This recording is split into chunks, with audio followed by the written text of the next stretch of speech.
all right, everybody. We in the building. It's the Black Factor on deck. Man, I got one for y'all today that is going to blow you absolutely away. It is going to, man, it's gonna do a thing that is pretty amazing.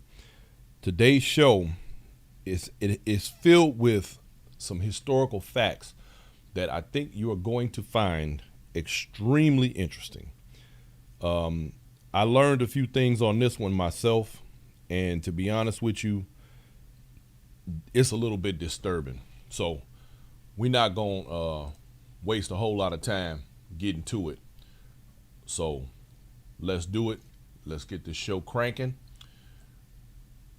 Give me 1 second. Let's do the intro, and we're going to do the thing. Here we go.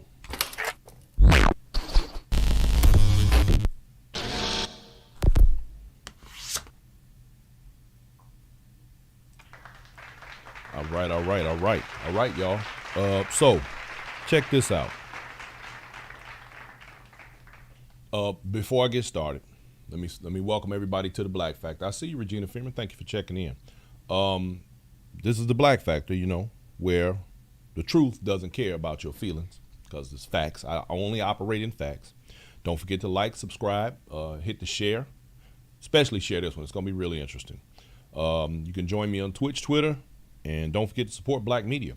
Also, before I go much further, I'm going to say to my Oh So Smooth radio family out there, thank you for tuning in to the simulcast. And more than anything, you can get those apps at iTunes and at the Play Store. But more than that, let me say happy early birthday, DJ Shorty Smooth, the proprietor over at Oh So Smooth Radio. DJ Shorty Smooth. How old you, DJ?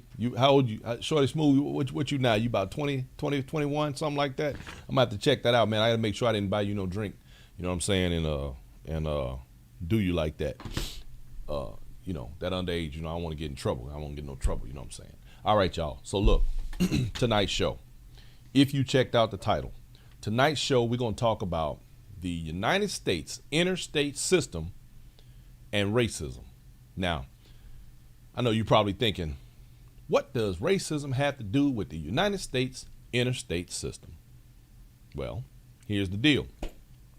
The national interstate system, and I'm gonna give you a couple of fun facts, some stuff that you probably didn't know about the United States interstate system.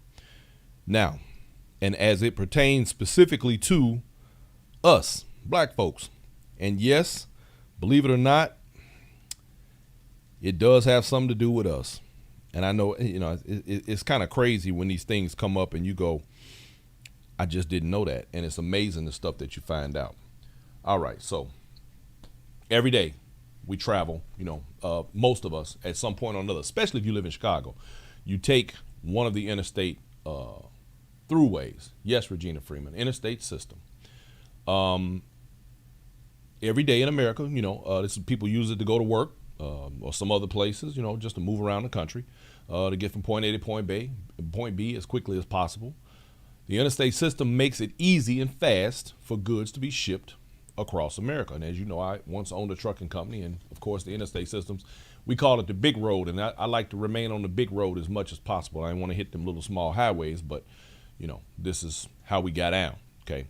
Through this system built major roadways, they run through multiple states. The interstate term refers to the fact that the highways are funded federally with money shared between the states. So it's, federally funded. And that's why most times if you're in an interstate, now this didn't used to be the case, but in Chicago, for example, the police used to run the interstates, but the state troopers have jurisdiction over the interstates nationally. So you usually, even though you'll see some local police in certain municipalities, if you're driving on a highway like you're going out of town, that kind of thing, but the state troopers generally have most of the control over that. Interstates carry nearly 60,000 people per route per day, 26 times the amount of all other roads, 22 times the amount of rail passenger services. Over the past 40 years, that's the equivalent of a trip to the moon for every person in California, New York, Texas, and New Jersey combined. That's a lot of riding. The 4 state capitals not served by the Interstate Highway System are Juneau, Alaska, Dover, Delaware, Jefferson City, Missouri, and Pierre, South Dakota. The only state without an interstate system or interstate routes is Alaska. Okay. Now here's one that I love. I love telling people this one because this is something that most people don't know. The interstate system, right, are all designated by numbers. You know how, depending on what city you live in, you know, you got I-95, you got I-40, you got I-80, I-55, whatever. Well, they're listed by 1 or 2 digit numbers. Now, you know, if you see the blue sign with the little red top on it, it's got the white around it, it looks like a shield. Those are your interstate signs, right? Well, the routes with odd numbers, the odd numbered routes, like say I-55, I-85, I-75, and so on, all run north to south, right? All of the ones with the even numbers run east to west. So if you see one I-40, I-20, I-10, I-90, those are east to west, right? Now, the lowest numbers begin out on the west coast. The higher numbers go, and this is if you're talking about the even numbers, the higher numbers go all the way out to New York, right? On the east to west route, the lower numbers are at the bottom. Like the lowest number of interstate is I-4. I-4 is all the way down in Florida, but it goes all the way up to I-90, 99, up to the top part of the country. Out in California, the lowest one you have is I-4, all the way out to the East Coast where you have I-95. So again, the odd numbers run north to south. The even numbers run east to west. Now, these routes, or the most expensive one of these routes ever built, was I-95, and it cost $8 billion. It also goes through the largest number of states, which is 16. 16 states I-95 covers. I've been from one end to the other of most of these interstates. It's, you know, as a truck driver, we get to ride all of them, but it's kind of interesting. Anyway, the U.S. highways could be anything from a 2-lane country road to a major multi-lane freeway. Now, I want y'all to be paying attention now because this is getting ready to get interesting.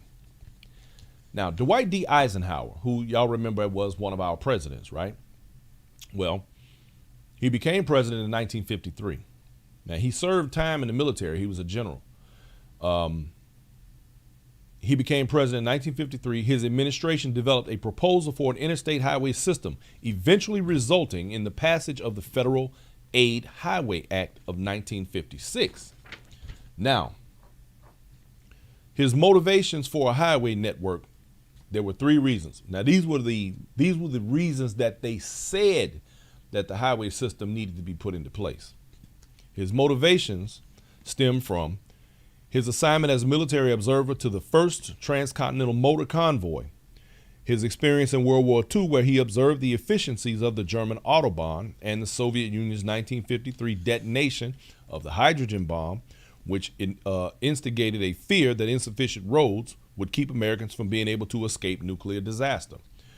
Now, I don't know about you, but I know that I don't care how many roads you got. If there's going to be a nuclear disaster, you about ain't going to get away from it. But this was one of the reasons why they said we needed them.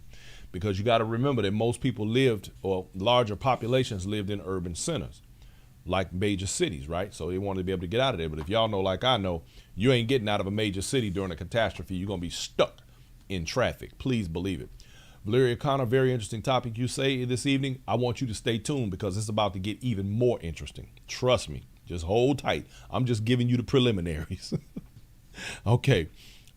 Interstate system means any highway officially designated by the department and included as part of the National Interstate and Defense Highways, as provided in the Federal Aid Highway Act of 1956 and any supplemental acts or amendments. Today, the interstate system allows for more trucks on the road and faster delivery of goods, which helps others in industries grow. So, of course, it helps to grow America. That's one of the things that they say, right? Okay. Today, trucks move an estimated 20 billion tons of goods each year, compared to just 500 million tons in 1956. Even Eisenhower authorized construction of the interstate highways for those supposed reasons. They were intended to serve several purposes, and one was to eliminate traffic congestion. You know, if you got larger highways, you don't have, you ain't stopping at lights and going down 2-lane highways and that kind of thing. So they put all that stuff in place. So while they were at it, here's where it starts to get sticky. While they were doing these things to provide a route out for nuclear holocaust or provision of goods or routes. Now, the other thing too was, and this is one that they don't talk about too much, one of the reasons they put the interstate system in place was to be able to transport and move military equipment quickly if we needed to have it in one part of the country or another in order to fight war. They don't talk about that one too much, but that is one of the reasons. However, here's the part that causes a problem for the rest of us. So while they were at it, they decided, there was a gentleman, an advocate for the highway system, who said that they wanted to also replace undesirable slum areas. In other words, black communities. This is where it starts to get funky. They wanted to replace undesirable slum areas with pristine ribbons of concrete, make coast-to-coast transportation more efficient, and make it easy to get out of big cities in case of atomic attack. When the Interstate Highway Act was first passed, most Americans supported it, especially since this was during the Cold War era. Now, if some of y'all are old enough to remember that, and everything was nuclear and everybody was a communist. Now, everyone was focused on nuclear bombs in Russia at the time. It didn't take long for the unpleasant consequences of all that road building to begin to show. The worst part was the damage the roads were causing on the city neighborhoods in their path. Mostly black and poor white neighborhoods. Mostly black, though. They displaced people from their homes, sliced communities in half, and led to abandonment and decay in city after city. In the decades before and after World War II, government bureaucracies across the U.S. imposed urban renewal. Now, anytime you hear the word urban coming from them, you know what it means: black folks. Also known as slum clearance. Anytime you hear the word urban, you know what it means. But now, before I go further, let me add this. We did a show some time ago where we talked about redlining. Remember that? Redlining was a policy put into place by the government, which basically corralled black people in particular neighborhoods because they wouldn't get mortgages in other areas, in other parts of cities and municipalities. And that was the same time when suburbia began to pop up. Then that was when they started building out away from the cities. So the whole idea here was urban renewal or slum clearance to use the interstates as a way to clean this stuff up. These policies worked from the modernist notion that urban neighborhoods were dangerous. See, urban neighborhoods. Anytime you hear the word urban, they might as well be calling you the N-word. Neighborhoods were dangerous and antiquated, and that automobile-centric design represented a brave new technology for the future. Our old neighborhoods were then demolished, replaced with highways, public housing, and top-down economic developments. Now, anytime you hear top-down, you know what that means, right? That's trickle-down economics. That's the idea that where people that benefit at the expense of poor people are supposed to be trusted to give back to the poor people they benefited off of. We know that ain't happening. We know that's like an oxymoron, right? So just as an example now, here's this is what, and this is part of what I started, one of the things that I kind of caught on to today. and this is something that I didn't realize now. I'm gonna put a picture up. Just as an example for my city of Chicago, the Robert Taylor homes and most other project buildings were placed directly next to or not far from an interstate route. Most other cities followed suit. Now, the picture that I have up are, because you had Stateway Gardens and you had Robert Taylor homes. Now, if you look just at the middle of the picture, you'll see a clearance area. That is a block that is being demolished. All of the residences and businesses have been removed because that's where the interstate is about to run. That is where the Dan Ryan resides now. They tore all of that out of there for that purpose. Now, I'm going to show you some other ones as we move along. The powerful and wealthy take poor people's homes, businesses, while shrinking the fishbowl they were confined to, and then in turn give them projects to convince themselves that they did black people a favor. And of course, it's going to go uncontested by anyone who could do anything about it. So in other words, they displaced millions of people from these areas, then built a project right next to those areas to house those people. Isn't that convenient? You think? I don't know. Anyway, people began to fight back, of course. The first victory for this type of thing was the anti-road force. And it took place in San Francisco, where in 1959, the Board of Supervisors stopped the construction of the double-decker Embarcadero Freeway along the waterfront. During the 1960s, activists in New York City, Baltimore, Washington, D.C., New Orleans, and other cities managed to prevent road builders from completely wiping out their neighborhoods. As a result, numerous urban interstates and abruptly, they cut that off. Activists call these the roads to nowhere. So some people actually won, some folks didn't. This brings up the real question: why would officials have targeted thriving, vibrant communities? Was it just because the people who lived there were black and or brown? The highways were being built right at the same time. Now here's the funny part. These highways were being built right at the same time that the courts around the country were striking down all of the traditional, Jim Crow laws, all of the tools that were being used for segregation. They were starting to get the rights to vote and that kind of thing. All of this was taking place simultaneously, right? So, for example, the courts, by striking down all of these things, they struck down the use of racial zoning to keep black people in certain communities and white people in other communities. In other words, that's when they started cutting off redlining, because the redlining started directly after World War II, because the government was giving men grants who come back from war to buy houses, but they were all buying out in the suburbs. They were building suburbs. And a lot of those suburbs, well, I'm going to get to that. So, the highway development popped up as at the same time when the idea or the possibility of integration housing was on the horizon. See, so in other words, right at the same time when black people, it looked like they were giving people rights, when it looked like they were going to stop segregating and keeping people separated by neighborhood, right at that same time, they decided to build these interstates and build these projects. See, all this happened at once. This is what at that time, this was your modern infrastructure plan looked like the thing that they're fighting Biden on right now. So the highway development popped up when the idea of possibility of integration and housing was on the horizon. Is that a coincidence? I don't know. I think so. We all know by now and historically that nothing like this in this country is by coincidence. So very intentionally, and here's where it gets really funny, not funny, but funny.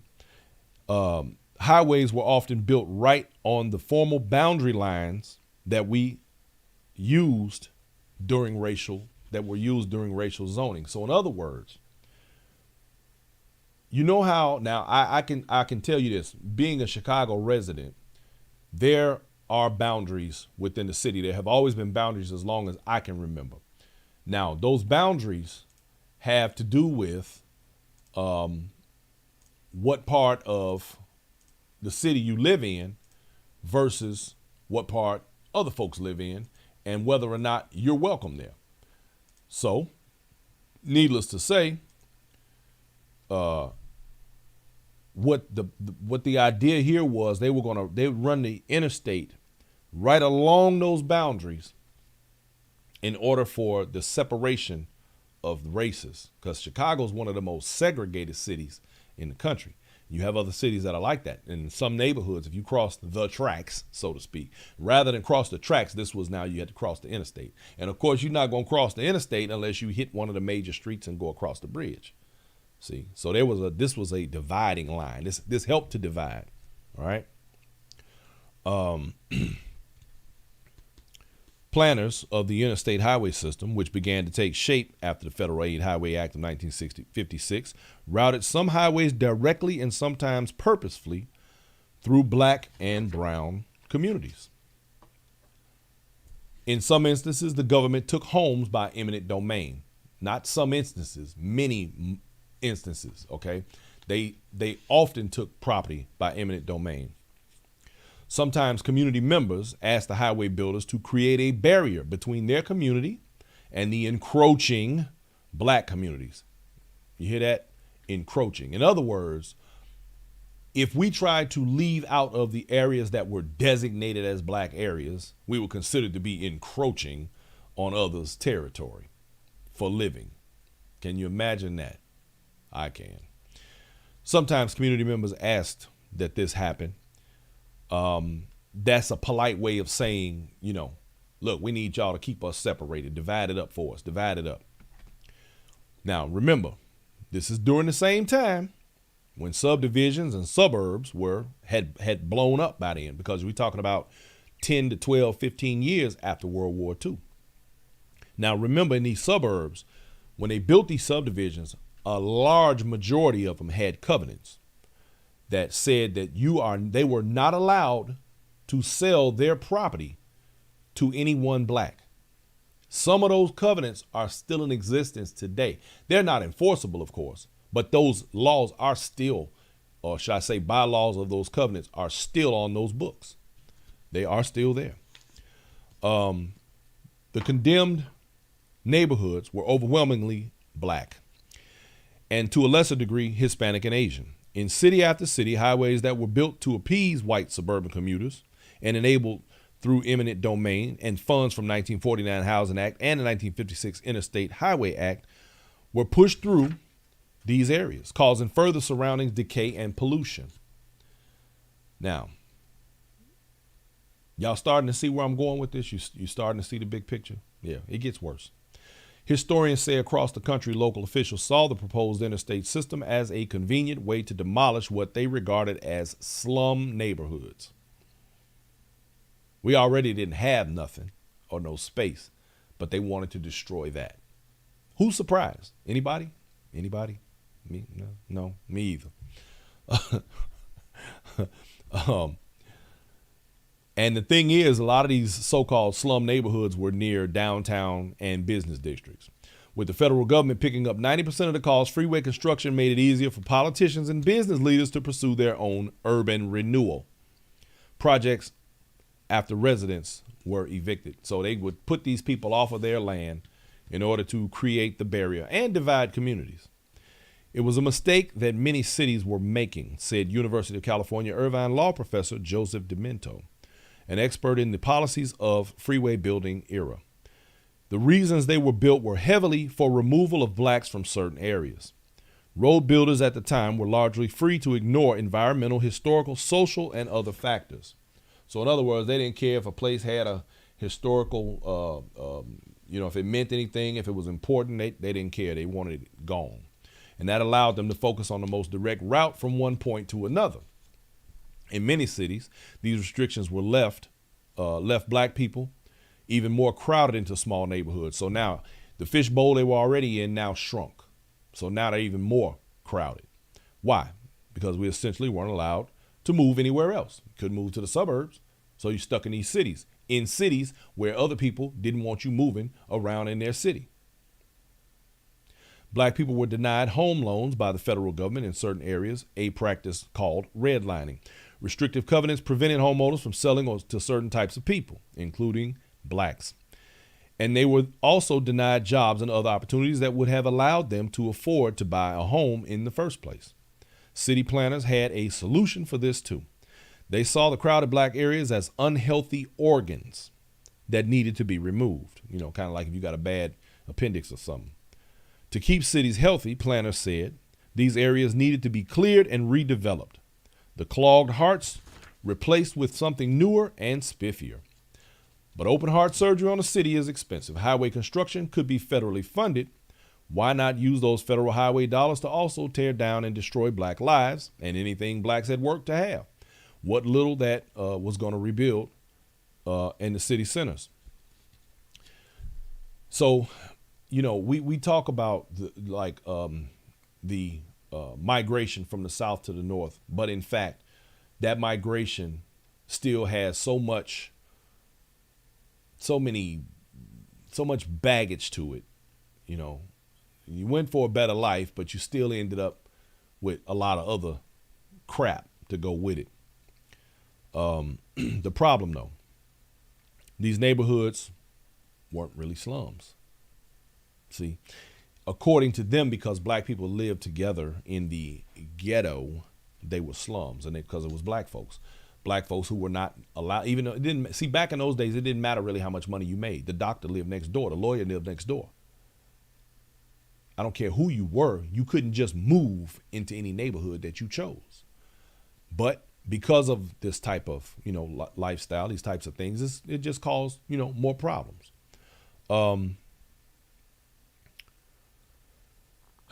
Anyway,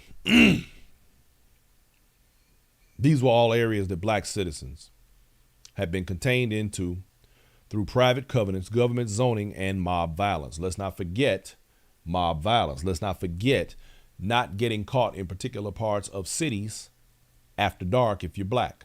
They talk about sundown towns, but there were actually sundown neighborhoods. And I can attest to this, having been in Chicago, and there were certain neighborhoods that you simply better not be in when the sun went down. And I'm talking about it was like that all the way through the 70s and into the early 80s. It's a shame, but it's true. While the housing was run down due to overcrowding and poverty, the neighborhoods at large were still functional, full of churches, grocery stores, restaurants, and shops. The black dollar circulated in those areas through the black businesses repeatedly. Black life has been uprooted at the whim of white society since the beginning of slavery, and it hasn't stopped. So when we're ready for you to move, we're going to move you. We're going to move you. Kimberly Scott says, Cicero, absolutely, Kimberly Scott, 100% right. Humboldt Park, I can go on. There are several places. Riri said in Detroit too. Yes, ma'am. Absolutely. Detroit probably was almost as bad, if not worse. The urban planner Robert Moses was one of the first to propose the idea of using the highways to redeem urban areas. In 1949, the commissioner of the Bureau of Public Roads, Thomas McDonald, even tried to include the idea of highway construction as a technique for urban renewal in a national housing bill. But of course, it got shot down. Oh yeah, y'all listing them all. Bridgeport, yeah, well, yeah, y'all putting them up there. That's right. Bridgeport was a bad one. But in cities across America, especially those that didn't want to or couldn't spend their own money for so-called urban renewal, the idea started to take hold. They could have their highways and could get rid of their slums. Get rid of their black people that they just automatically assumed lived in slums because they're black. With just one surgery, they could put in more arteries and they could remove the city's heart. Routing freeways through black neighborhoods worked because the land was cheap and political opposition low. So that was a no-brainer. Now think about that. The land was cheap and the political opposition low. So in other words, we're talking about places where black folks either couldn't vote, had been intimidated into not voting, or just generally there was no one there to stand up for them. So they just kind of got what they got. Routing freeways through black neighborhoods worked. It just worked. And we all know why. Some black neighborhoods were targeted even when more logical routes were available. This was researched by the late urban historian Raymond Mole. Now, according to his findings, now check this out, y'all, because see, I've been using Chicago as a reference, but check this out. According to his findings, in Miami, Interstate 95 was routed through Overtown, a black neighborhood known as the Harlem of the South, rather than a nearby abandoned rail corridor. In other words, they could have put it somewhere where people were not thriving, but they chose to put it right through the neighborhood. In Nashville, Interstate 40 took a noticeable swerve, bisecting the black community of North Nashville. My family right now, me, right now, has property in a little town outside of Memphis called Brownsville. And I can attest to this, to what I'm saying today, because literally they put I-40 smack through the middle of my family's land. We to this day own property on each side of I-40 in Brownsville because of eminent domain, because they just decided. And of course, you know, there was the pay. There was no. They just screwed my people out of that property. There were 6 brothers, each of whom owned roughly 500 acres of land. The majority of that land right now today, and some of you from Tennessee may know this, there's a bird sanctuary there that once belonged to my family, the Hay family. Eminent domain. In Montgomery, Alabama, the state highway director, a high-level official of the Ku Klux Klan, routed Interstate 85 through a neighborhood where many black civil rights leaders lived, rather than choosing an alternate route on vacant land. In other words, it didn't have to go through all of these people's neighborhoods where civil rights leaders lived. Since he was a KKK guy, he ran it right through their neighborhood. In New Orleans and Kansas City, officials rerouted freeways from white neighborhoods to integrated or predominantly black areas. Now, here's an interesting little tidbit, right? I'm going to show you another photo. Now, this is where they were clearing out the Dan Ryan right here in order to lay the highway. Now, this was in 1963, I believe. No, 1960, I think it was. Let me see. I want to show you one other. Okay, because I want to talk about this part that I find incredibly interesting. Let's see. Let's close that. Okay, now the Dan Ryan. I'm going to talk about this because I'm from Chicago and it's just an interesting thing. Now, right here is a photograph of what is now known as the Red Line, and it was built. It was built in 1967. And it opened in 1969 for a total cost of $38 million. When the branch opened in September of 1969, it was connected to the Lake Street elevated via the Loop and the South Side Main Line. Now, what made me curious about this in particular is because the interstate itself was finished in 62, I believe it was, 61, 62. And they waited until 69 to put this transportation system in place through the city. So, in other words, they gave those neighborhoods no real means by which to travel in mass if you didn't have a car for the interstate. See, these are just multiple ways that things kind of got screwed up. Now, the Dan Ryan Expressway opened up to 95th. All the way to 95th Street in 61, 62. The abandoned Illinois, Michigan. Now this is where it gets ugly, y'all. And this tripped me out when I found it. Okay, Michigan. Now, the abandoned Illinois, Michigan Canal provided a convenient right-of-way through the city for the Stevenson Expressway. Now, if you know anything about the Stevenson Expressway, you know that's the one that runs Once you get at the end of the Dan Ryan and you get downtown and you want to start heading west, that's the Stevenson. But they put it through an abandoned Illinois-Michigan canal. It was convenient, right? That was convenient. It's now I-55. It opened in 1964. Much of the cross-country Interstate 80 skirting the south edge of the metropolitan area opened at the same time. Now, the power to take land for public purposes by compensating private owners has been used for major public works as well as for urban renewal projects. In the 1950s, the city demolished hundreds of buildings in Grand Boulevard and Douglas to construct stateway gardens. Now, y'all following me? Wait a minute, let me go back. In the 1950s, they built stateway gardens. Okay. Hundreds of buildings on Grand, okay, they tore all it down, right? 1958, the Robert Taylor homes in 1962. Stateway Garden in 58, Robert Taylor homes in 62. Now, everybody in Chicago know what those are. In the 50s, the city also used eminent domain to build new expressways through neighborhoods on the southwest and northwest sides.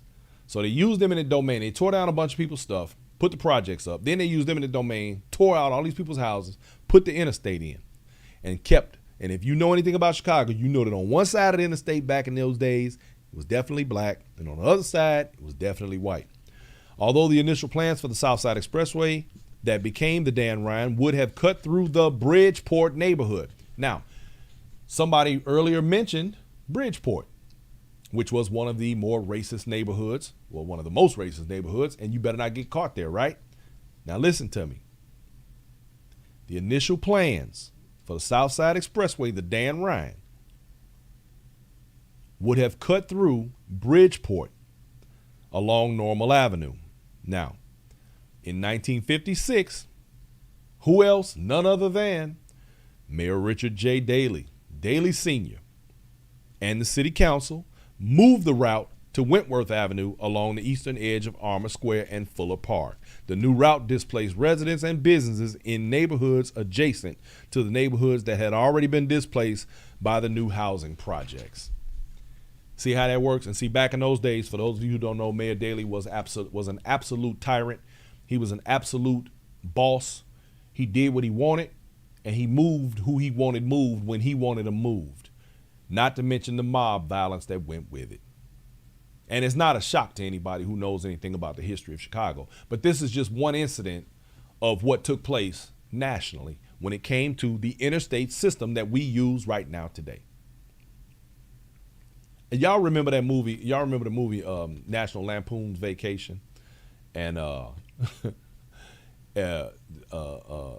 guy, I can't remember his name. He pulled off the highway around St. Louis. He got off at the wrong exit or something, and he was in a dilapidated neighborhood, kind of hanging out and kicking it.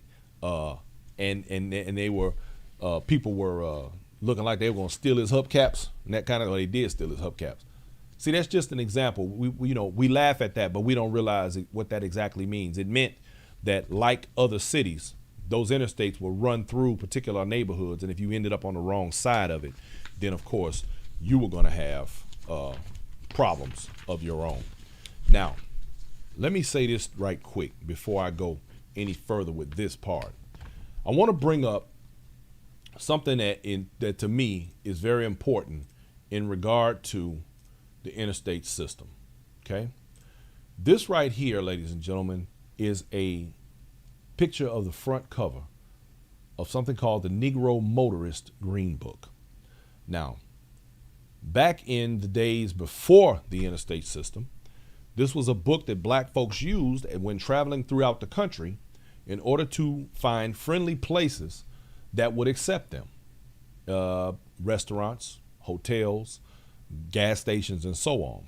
The Negro Motorist Green Book from 1938 to 1963.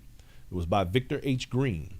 The Negro Motorist Green Book was assembled by a New York City postal worker, Victor H. Green, as a landmark resource that made travel much more accessible for African Americans. Published annually from 1936 until 2 years after the passage of the Civil Rights Act in 1964. It was a guidebook for African American travelers that provided a list of hotels, boarding houses, taverns, restaurants, service stations, and other establishments throughout the country. Now, He once said, or it was actually in the book, it said, there will be a day sometime in the near future when this guide will not have to be published. That is when we as a race will have equal opportunities and privileges in the United States. It will be a great day for us to suspend the publication, for then we can go wherever we please and without embarrassment. The idea that something like this was even necessary is quite actually amazing if you think about it. It's shameful but amazing. Anyway, that was how the authors of the Negro Motors Green Book ended the introduction to their 1948 edition. In the pages that followed, they provided a rundown of hotels, guest houses, and so on. The Green Book listed establishments in segregationist strongholds such as Alabama and Mississippi, but its reach also extended from Connecticut to California, any place where readers might find prejudice or danger because of skin color. With Jim Crow still looming over much of the country, a motto on the guide's cover also doubled as a warning. Carry your Green Book with you. You may need it. Y'all remember that movie Lovecraft Country? I don't know how many of you saw that show, but they made reference to something very similar to this in that show. They used it was a guidebook that allowed them to drive around and not be too exposed to too much. Now I'm not going to go all the way into that, but I wanted to mention it because it became a very handy tool of riding the interstates throughout the country during that racist period. Dana Brock says, in this current environment in America, we need a new Green Book today. Dana Brock, I do not disagree with you, sir. All right. Now, there was a neighborhood in New York called the 15th Ward. It was located between Syracuse University and the city's downtown. It was predominantly black, of course. It was the type of community that you could picture in the 1950s America, fathers going off to jobs in the morning, kids playing in the streets, families gathered in the park, and weekends going on Sunday strolls. To outsiders, though, and this is where the real problem comes in, to outsiders, the 15th Ward was a scene of abject poverty and way too close to two of Syracuse's biggest draws, the university and downtown. They worried about race riots because so many people were crowded into the neighborhood that prevented them from going anywhere else. Now, you see how that works. They crowd you into a neighborhood, but then they're worried about you revolting against it. So now they want to find a way to get rid of that too. They decided that the best plan would be to tear down the 15th Ward and replace it with an elevated freeway. The completion of the highway, which is I-81, which ran through the urban center, had the same effect as it had almost on all cities that put interstates through the hearts of them. It decimated a close-knit African-American community, and when the displaced residents from the 15th Ward moved to the other city neighborhoods, the white residents fled. White flight. Y'all heard that one before, right? It was easy to move. There was a beautiful new highway system that helped them get to the suburbs. Ooh, coincidence? I think not. Like many highways built by idealistic planners in the 1950s, I-81 is reaching the end of its useful life. According to engineers, it isn't wide enough to meet current highway standards, and parts of it are literally falling apart. Some urban planners want to tear it down to create an urban boulevard. For more than half a century, the road has divided the city, they say, and it's time to knit it back together again. There was certainly successful resistance. We can see good examples of Greenwich Village in New York. There were examples of Washington, D.C., which is where the phrase, no white man's roads through black men's homes. That was actually a term used that was popular during that time. No white man's roads through black man's homes. Now, it's a shame that something like that would become so popular because this was such a common occurrence. But again, taxation without representation, as Ken Holden pointed out, along with the fact that the political power of black people at that time was almost non-existent.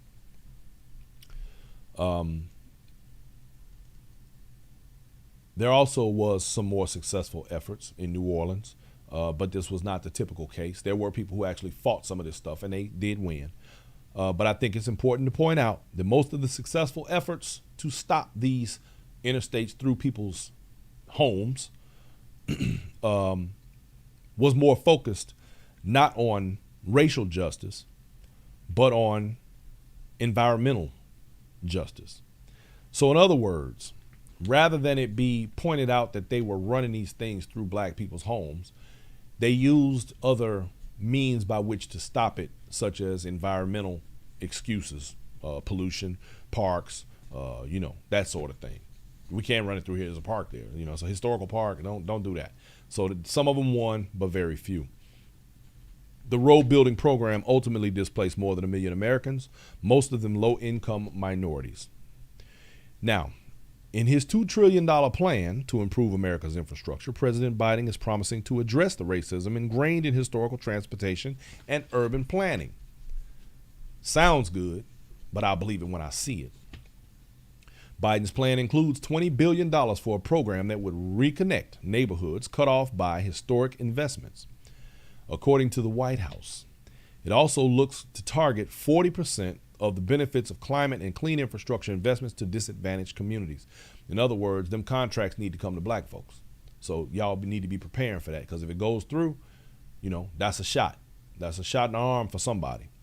Now, y'all want to know why the infrastructure plan is being held up by the Democrats and most Republicans? Do we really need to say why they're fighting over this? Here's part of the reason why I'm giving it to you right now. Because there's still racism within our system. It left a deep psychological scar on the neighborhoods and lost homes, churches, and schools, says Deborah Archer, a professor at the New York University School of Law and national board president of the American Civil Liberties Union. Archer recently wrote for the Iowa Law Review about how transportation policy affected the development of black communities. What is not clear is whether and how that money will be distributed in a way that will address the racial inequalities that are built into our transportation system and our infrastructure, she tells NPR's Morning Edition. See, like I said, it sounds good, but I'll believe it when I see it. I think it's also important for us to think about how we will shift culture within the relevant agencies so that white middle class and affluent neighborhoods will not continue to be favored at the expense of communities of color. Still something we see today, producing lopsided and skewed patterns of infrastructure development, along with the lack of provisions for contracts for minority companies, minority and women-owned companies.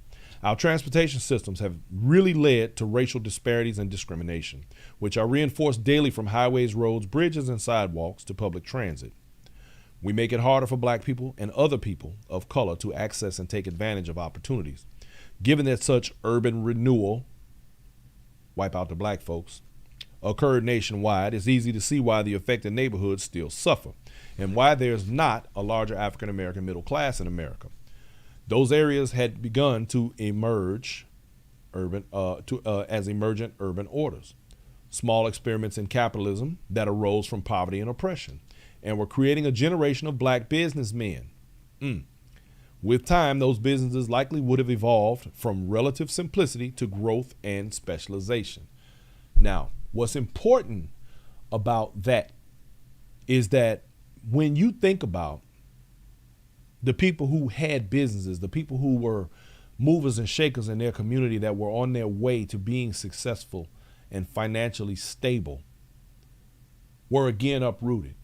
Much like the massacres that took place across the nation, and one of the most famous being Black Wall Street. Every time black people have been self-sufficient and begun to bring themselves out of the rubble of slavery, depression, segregation, marginalization, someone somehow politically, legally found a way to destroy that momentum, but thereby robbing our entire society of particular generational wealth that we were entitled to according to the Constitution. Of course, we know the Constitution was never written in our favor or for us because at the time we were still in chain. But with that said, it just shows you that when they decide it's time for us to be moved, they move us, and they use the law to do it. Now, because these ecosystems were demolished, the culprit was local governments who zealously created their destructive top-down plans, and the federal government, which gave out the money to execute them. See, the very government that we expect to protect us is the one that literally has helped to destroy us from day one. And they've done it by using the law. The laws that they made and created and had cushions and buffers in them to save them from being challenged in their destruction. The urban renewal, assault on black neighborhoods, undermined liberty, free markets, and human dignity, and was one of America's great and unrecognized 20th century tragedies.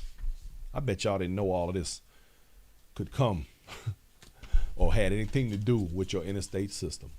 But I'm telling you, this is what it is, y'all.